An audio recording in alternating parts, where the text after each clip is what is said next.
Content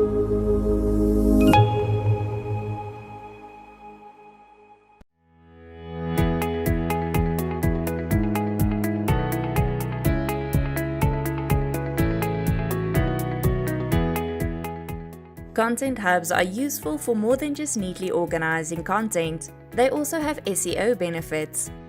Connecting your hub page and subpages using relevant internal links builds semantic relationships between content.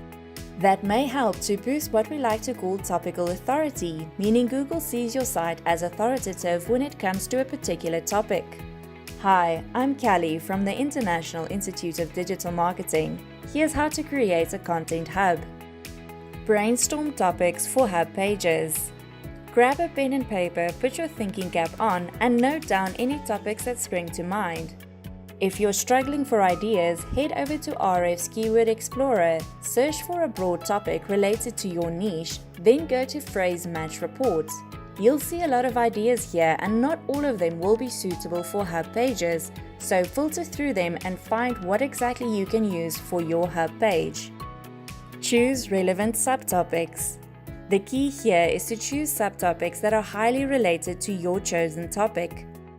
For example, if your hub page is about how to make wine, then it wouldn't make much sense to create a subpage about types of wine glasses. Good subpages give more information about a related topic. And lastly, link them. Your hub page should link to your subpages, and your subpages should link back to the hub. Many of the hubs you'll come across utilize custom designs to do this. While this looks good and makes sense from a user perspective, it's not a requirement. After all, some people don't have the resources to create elaborate hub designs. So if you're creating hubs on a budget, it's fine to use regular links.